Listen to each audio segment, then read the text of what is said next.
Kilau Mentari Pagi menyinari bumi TPA Samoroso. Inilah sebutan untuk Kabupaten Morowali yang berarti bumi yang bersatu menjadi semakin kuat. Selain pantai serta pegunungan indah dipandang, daerah yang terletak 500 km tenggara Kota Palu, Sulawesi Tengah ini memiliki potensi industri pengolahan biji nikel dan bahan mineral lainnya. Semangat hilirisasi yang digaungkan pemerintah Indonesia mulai 2015 memacu perkembangan kawasan industri di Morowali. Peningkatan nilai tambah produk mentah tambang menjadi bahan setengah jadi maupun barang jadi menjadi dasar pendorong investasi serta pembangunan kawasan industri pengolahan biji nikel di Sulawesi. Lalu, apa yang dimaksud dengan biji nikel? Biji atau ore nikel adalah jenis mineral yang mengandung unsur Ni dalam jumlah tertentu dan dapat diolah atau dimurnikan untuk memperoleh logam nikel. Biji nikel di Indonesia biasanya terdapat dalam lapisan tanah endapan berwarna merah kehijauan akibat pelapukan batuan ultra basah atau sering disebut nikel laterit. Berdasar data Kementerian ESDM tahun 2023, Indonesia memiliki sumber daya nikel sebesar 17,7 miliar ton dengan cadangan terbukti setelah eksplorasi sebesar 5,3 miliar ton biji. Adapun cadangan logam nikel Indonesia tercatat sebesar 56,1 juta ton. Pulau Sulawesi dan Maluku Utara menjadi daerah dengan cadangan biji nikel nasional terbesar. Selain itu, biji nikel juga tersebar di Pulau Papua dan Kalimantan. Indonesia secara global menjadi negara pemilik cadangan logam nikel terbesar di dunia dengan jumlah 56,1 juta ton. Disusul berturut-turut Australia sebesar 24 juta, Brazil 16 juta, dan Rusia sebesar 8,3 juta ton logam nikel. Yang ada di Indonesia adalah nikel laterit. Ya, nikel laterit sendiri dibagi menjadi dua. Ada saprolite, ada limonite. Ya. Kalau yang untuk tinggi, menurut peraturan Menteri ESDM adalah aturan itu kalau di atas 1,7% itu dianggap kadarnya tinggi. Sedangkan di bawah 1,7% dianggap kadarnya rendah. Inilah hasil tambang bumi Morowali yang disebut-sebut sebagai bahan mineral masa depan.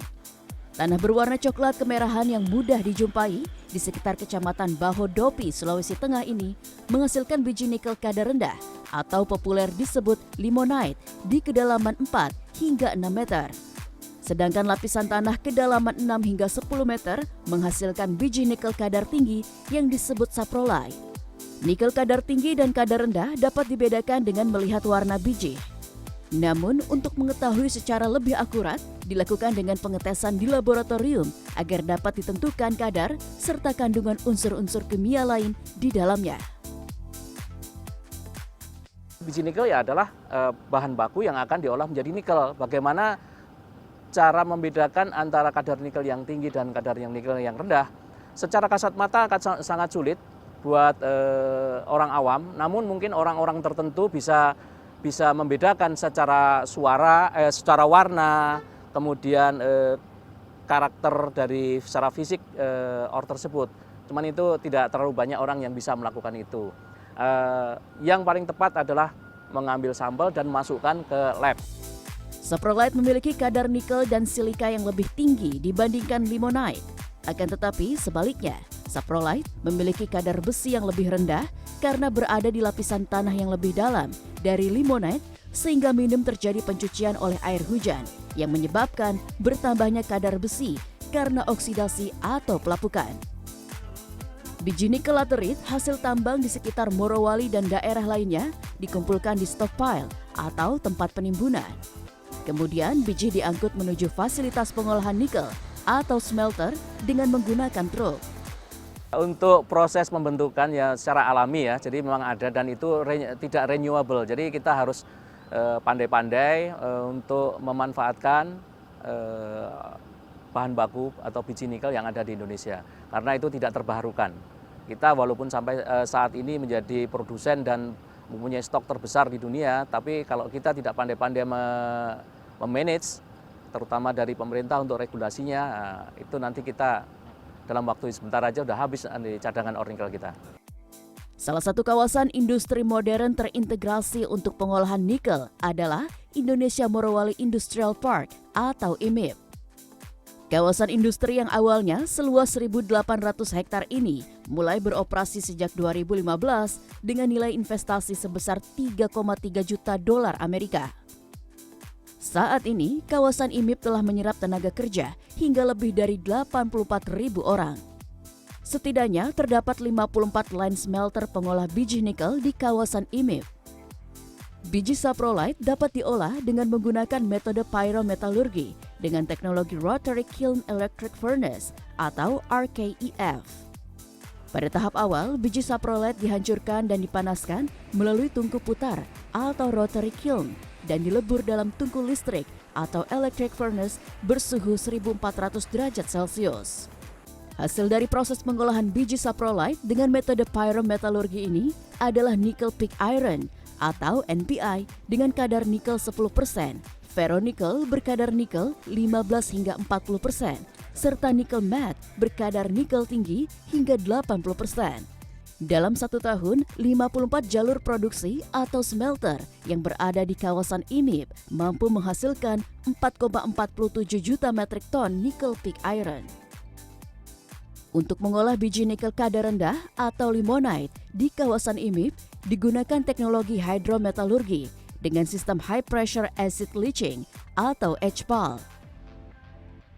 Pemurnian biji nikel kadar rendah ini menggunakan alsam sulfat atau H2SO4 dengan tekanan dan temperatur sekitar 270 derajat Celcius melalui HPAL autoclave selama 1 jam. Setelah larut menjadi konsentrat mixed hydroxide precipitate atau MHP, bahan tersebut kemudian diekstraksi menghasilkan nikel sulfat dan kobalt sulfat.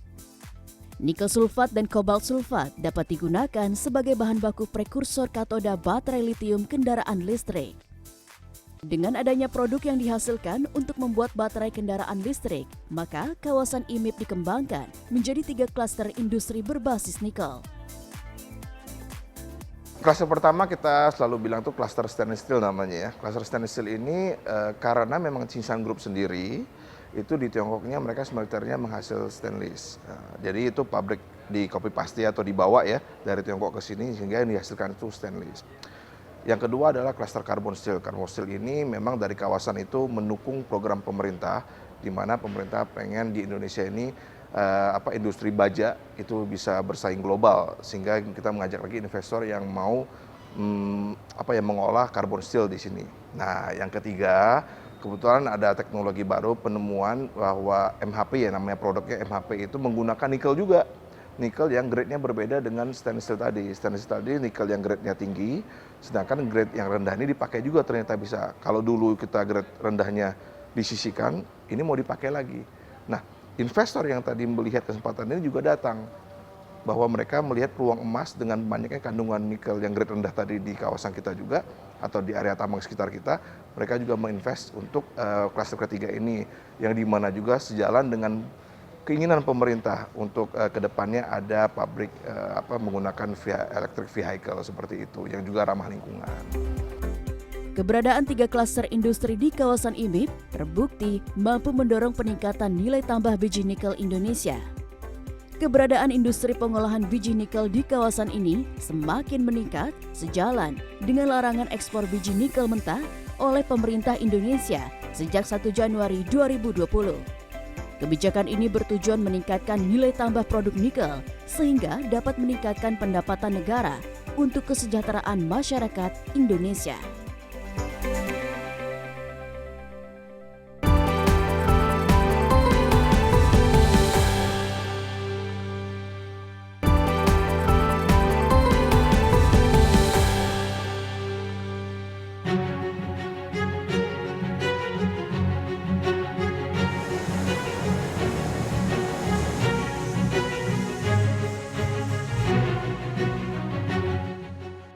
Kawasan industri berbasis komoditas nikel di Morowali terus mengalami perkembangan. Sejak tahun 2015 hingga saat ini tercatat 54 tenan atau perusahaan telah menggunakan kawasan industri tersebut untuk mendirikan pabrik pengolahan nikel dan pendukungnya. Jika dirinci, 27 perusahaan telah beroperasi dan 27 lainnya masih dalam persiapan pembangunan atau konstruksi. Selain dari Indonesia dan Tiongkok, perusahaan-perusahaan tersebut berasal dari investasi Australia, Korea Selatan, dan Jepang yang tersebar dalam 3 klaster industri di kawasan IMIP. Klaster yang pertama adalah industri stainless steel atau baja tahan karat. Klaster ini mengolah biji nikel menjadi nickel pig iron hingga menjadi baja tahan karat atau stainless steel. Nah, apa itu stainless steel? Stainless steel adalah material logam mengandung senyawa besi dan kromium minimal 12% untuk mencegah korosi akibat oksidasi. Unsur lain yang ditambahkan dalam logam campuran tersebut antara lain nikel, silikon, mangan, nitrogen, dan karbon. Kemampuan tahan karat dari stainless steel tersebut diperoleh dari terbentuknya lapisan film oksida kromium yang menghalangi oksidasi besi atau ferron. Klaster stainless steel di kawasan IMIP saat ini dirancang per tahun mampu memproduksi stainless steel slab sebanyak 4 juta metrik ton, steel hot rolled coil atau HRC sebesar 7 juta metrik ton, steel HAPL sebanyak 3,5 juta metrik ton, dan steel cold rolled coil atau CRC sebanyak 1,1 juta metrik ton. Salah satu tenan yang berada di klaster stainless steel adalah PT Indonesia Guangqing Nickel and Stainless Steel Industry atau GCNS.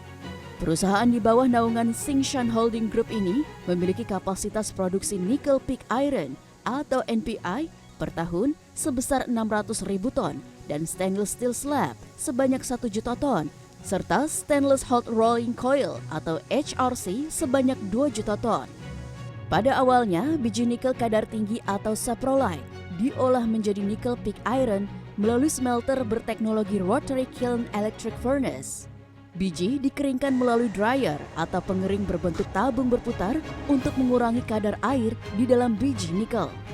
Ore yang dari tambang itu mempunyai kadar nikel kadar air atau moisture kira-kira 35% sampai 40%. Nah, itu kemudian masuk ke mesin dryer untuk diturunkan moisture-nya menjadi sekitar 20%. Keluar dari mesin dryer, kemudian kita simpan dulu sementara di dry ore stock atau gudang ore kering. Ore atau biji nikel kering tersebut langsung didorong masuk ke tungku atau furnace. Biji tersebut akan dibakar dengan suhu hingga 1800 derajat Celcius untuk memisahkan unsur-unsur yang ada di dalam biji. Unsur nikel dan besi akan meleleh pada suhu 1450 derajat Celcius dan akan turun ke bawah tungku, sedangkan pengotor lainnya akan berada di atas wadah karena perbedaan berat jenis. Perbedaan berat jenis inilah yang akan memisahkan antara besi dan nikel atau disebut ferronikel dengan pengotornya. Kemudian pada lubang, kita mempunyai 2 buah lubang pada elevasi yang berbeda. Ini dibuka untuk membuang slagnya, ini dibuka untuk mengambil produknya. Kira-kira proses dalam furnace seperti itu. Ferronikel cair yang dihasilkan dari proses pyrometalurgi melalui smelter RKEF di PT GCNS dikirim masuk ke Departemen Stainless Steel atau DSS. Pada tahap ini, ferronikel berbentuk logam cair panas memasuki AOD furnace. Di dalam tungku ini, argon, oksigen, dan nitrogen dicampur dan diatur kadarnya selama 90 hingga 110 menit untuk setiap 120 ton logam cair panas.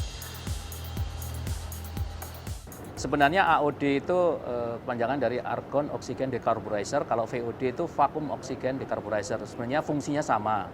Fungsinya adalah menurunkan kadar karbon yang ada di dalam metal. Setelah kandungan unsur karbon sesuai spesifikasi yang ditentukan, cairan baja panas tersebut selanjutnya dikirim ke ladle furnace. Di dalam tahap ini, logam panas dilakukan perbaikan berbagai komposisi kimia selama 50 hingga 60 menit, termasuk mengatur kandungan krom, mangan, serta nikel sebelum dilakukan pengecoran atau pencetakan di departemen selanjutnya, yaitu Departemen Rolling Stainless Steel atau RSS. Departemen ini memiliki target 3 juta ton baja stainless steel per tahun. Departemen RSS bahwa Departemen RSS ini salah satu departemen yang ada di kawasan PT MIP yang sifatnya melakukan penggulungan baja panas, Pak. Jadi prosesnya, Pak, awalnya bahwa bilet baja atau MP atau material produksi berasal dari Departemen DSS. Kemudian bahan tersebut yang berbentuk lempengan itu akan dipanasi pada tungku atau kompor tungku pemanas yang ada di RCS kurang lebih dengan suhu 1200 suhunya, Pak, selama 300 menit. Nah, kemudian setelah dikeluarkan, Pak, baja tersebut akan melalui mesin fosfor atau mesin pembersih kerat baja yang berfungsi sebagai kerat baja atau kotoran pada permukaan baja itu akan hilang, Pak, agar dapat mencapai kualitas baja yang terbaik nantinya.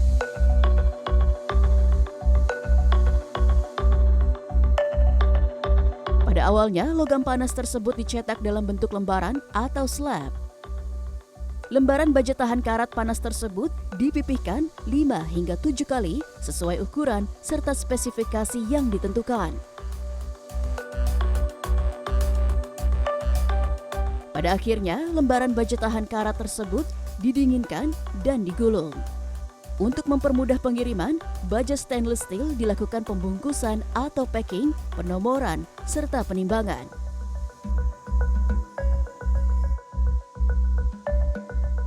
Baja tahan karat produksi PT Indonesia GCNS dikirim ke berbagai negara, antara lain Italia, Korea, Thailand, Filipina, sebagai bahan utama pembuatan pipa, alat dapur, alat medis, komponen otomotif, dan lain sebagainya. Klaster kedua yang ada di kawasan IMIP adalah industri baja karbon atau carbon steel. Baja karbon adalah material logam campuran antara besi, karbon, mangan, dan silikon, serta bahan lain dengan jumlah tertentu yang berfungsi meningkatkan kekuatan material logam tersebut. Bahan baku utama yang digunakan dalam produksi baja karbon adalah biji besi dan kokas yang terbuat dari batu bara berunsur karbon. Bahan tersebut dilebur dalam tungku panas dan dicetak sesuai kebutuhan dan permintaan pasar. Salah satu perusahaan yang beroperasi di klaster Carbon Steel kawasan IMIP adalah PT Dexin Steel Indonesia. Perusahaan ini dibentuk hasil joint venture antara Dilong Steel Singapore Project, Shanghai Design Investment, Hangwoo Singapore, dan PT IMIP. Produk per tahun yang dihasilkan dari perusahaan ini adalah nickel pig iron sebesar 3,12 juta ton, steel slab 1,83 juta ton, steel plate 1 juta ton, steel bar 1,75 juta ton, dan steel wire rod sebesar 500.000 ton. Jadi di PT DSI sendiri ini kami mempunyai 5 departemen umum yang untuk memproduksi baja, mulai dari departemen sintering untuk memproduksi biji besi, lalu ada departemen choking memproduksi kokas. Selanjutnya biji besi dan kokas yang telah diproduksi tadi akan dibawa ke departemen iron making untuk dilakukan peleburan menjadi hot metal.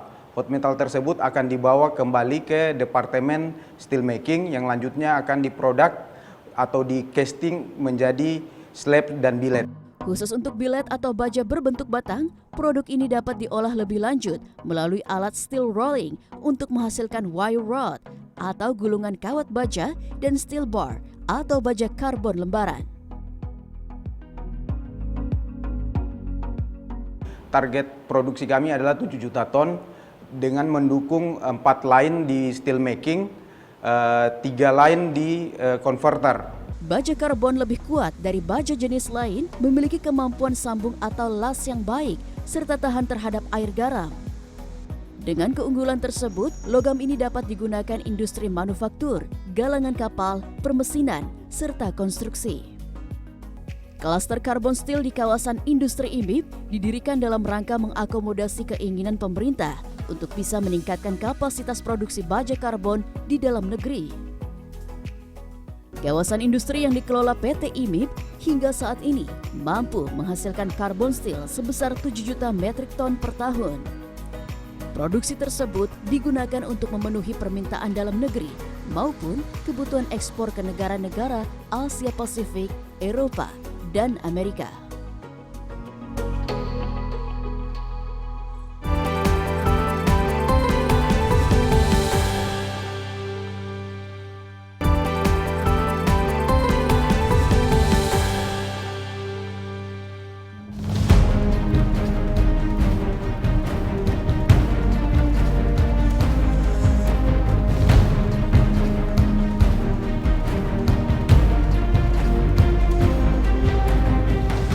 Program hilirisasi menjadi langkah penting menuju Indonesia maju tahun 2045. Hilirisasi komoditas terbukti mampu meningkatkan nilai ekspor nikel nasional dari 31 triliun pada 2015 menjadi 510 triliun rupiah pada tahun 2023. Selain itu, hilirisasi juga mendorong penyerapan tenaga kerja serta pertumbuhan ekonomi daerah dan nasional. Selain hilirisasi mineral, pemerintah juga mendorong program kendaraan bermotor listrik berbasis baterai untuk mendukung transportasi ramah lingkungan mulai tahun 2023. Dengan dasar tersebut, kawasan Indonesia Morowali Industrial Park bergerak cepat untuk menyediakan klaster industri EV battery. Tercatat, sejak tahun 2019, kawasan IMIP telah melakukan pembangunan 4 pabrik yang akan menunjang industri baterai listrik di tanah air. Di kawasan IMIP, terdapat 2 tenan yang telah beroperasi di klaster EV battery. Kedua perusahaan tersebut telah memproduksi nikel kobalt dan nikel sulfat yang sering disebut olahan mixed hydroxide precipitate atau MHP. Salah satu tenan yang telah memproduksi MHP di kawasan IMIP adalah PT QMB New Energy Materials. Perusahaan ini didirikan secara joint venture antara Gemco Ltd, Tsingshan Holding Group, Burn, anggota CATL Ltd, EcoPro BM Korea Selatan, dan Hanwha Co Ltd dari Jepang. Perusahaan ini berdedikasi memproduksi bahan baku baterai kendaraan listrik seperti nikel, kobalt, dan mangan dari biji nikel laterit. Perusahaan ini memiliki kapasitas produksi MHP setara 150.000 ton nikel murni per tahun setelah pembangunan fasilitas pengolahan tahap kedua beroperasi. Pembangunan fasilitas pengolahan nikel untuk baterai mobil listrik ini direncanakan secara total menelan investasi mencapai 3,7 miliar dolar Amerika Serikat dengan luas lahan mencapai 106 hektar di kawasan IMIP. Kedepan, perusahaan ini segera memproduksi prekursor atau setahap lebih dekat menuju komponen baterai mobil listrik. 我觉得最重要的一点是，得益于这个印尼政府现在开放的这种政策，我们是所以我们选择来到印尼啊。第二个非常重要的就是印尼是全球最重要的红土裂矿的这个拥有者之一啊。 Proses produksi nikel sulfat dan kobalt sulfat dalam bentuk mixed hydroxide precipitate atau MHP dimulai dari biji nikel kadar rendah atau limonite yang dimurnikan dengan metode hidrometalurgi berteknologi HPAL atau high pressure acid leaching. Setidaknya ada 5 tahap proses pemurnian limonite menjadi MHP dan produk akhir nikel sulfat dan kobalt sulfat. 我们现在生产的产品有 MHP 就是氢氧化裂谷初制氢氧化裂谷这样一个，这个每年是生产15万吨镍15万吨镍。第二个产品是我们的硫酸镍就是它是电池级的，就是它的纯度非常高高纯的电池级的硫酸镍每年是3万吨镍3万吨。我们还可以生产。 目前还可以生产5万吨的3元正极前驱体，这个正极前驱体是我们这个新能源这个动力电池汽车的一个非常重要的原材料，非常重要的原料。我们在印尼生产的产品主要是面向这个欧洲和美国，还有东南亚本土这样的市场。 Sebagai kawasan industri modern, PT Indonesia Morowali Industrial Park memiliki berbagai fasilitas pendukung kegiatan produksi untuk menarik investasi. 2 pelabuhan laut berkapasitas 150 juta ton per tahun di Desa Vatuvia dan di Labota terus ditingkatkan kemampuannya untuk mendukung ekspor dan impor. Kedua pelabuhan tersebut memiliki dermaga untuk 25 vessel atau kapal berukuran besar dan 35 tongkang. Fasilitas bongkar muat pelabuhan tersebut sangat membantu proses transportasi dan mendukung kegiatan produksi para tenan yang berada di kawasan IMIP. Kalau untuk fasilitas, kita bisa agak berbangga diri ya bahwa kawasan kita ini punya fasilitas yang cukup lengkap. Misalnya kita mempunyai pelabuhan khusus. Di sini ada 2 pelabuhan khusus kita yang ada di Desa Vatuvia dan Labota yang saat ini kesibukannya itu sudah infonya melebihi Tanjung Priok. Untuk mendukung kelancaran transportasi, kawasan IMIP juga didukung oleh bandara khusus dengan panjang landasan pacu mencapai 1.890 meter.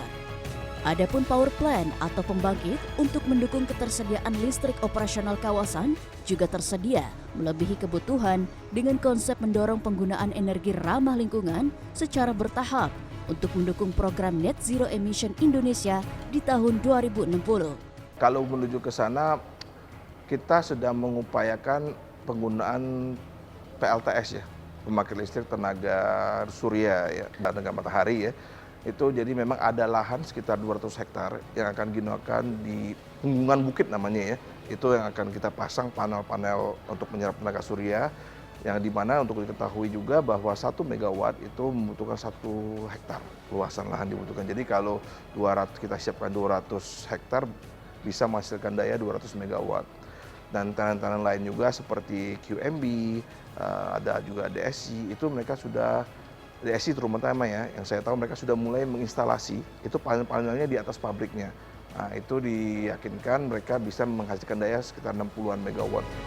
Selain itu, kawasan IMIP juga mulai menggunakan alat transportasi ramah lingkungan berupa truk listrik untuk pengangkut biji nikel ke fasilitas pemurnian. Teknologi plug and play baterai mampu menghemat waktu pengisian daya baterai truk dari 60 menit menjadi hanya 6 menit. Sekali isi daya, setidaknya truk bermerek Tsingshan tersebut masing-masing mampu menempuh jarak 300 km. Kalau dampak hilirisasi ya kalau kita bilang ya yang dicanangkan oleh pemerintah ini memang luar biasa ya, dampak positifnya terutama ya di sini. Kita lihat ya yang saya bilang tadi dari 2015 saya di sini itu kita melihat jumlah penduduk saja atau penyerapan tenaga kerja itu wow banget. Selain tenaga kerja, hilirisasi di kawasan IMIP memberikan peningkatan kontribusi ke penerimaan negara. Jika pada tahun 2015 kontribusi pajak dan royalti ke negara baru sebesar 306 miliar, maka tahun 2023 lalu pembayaran pajak dan royalti dari kawasan IMIP telah mencapai 17,4 triliun rupiah atau senilai 1,16 miliar dolar Amerika. Hal ini senada dengan nilai investasi yang hingga tahun 2024 ini telah mencapai 31,6 miliar dolar Amerika Serikat atau senilai 474 triliun rupiah. Menurut data BPS, berdasarkan harga konstan produk domestik regional bruto atau PDRB, Kabupaten Morowali mengalami kenaikan dari 70,52 triliun menjadi 84,98 triliun rupiah. Artinya, perekonomian Morowali tahun 2023 lalu meningkat sebesar 28,21% yang disebabkan salah satunya oleh peningkatan permintaan produksi nikel.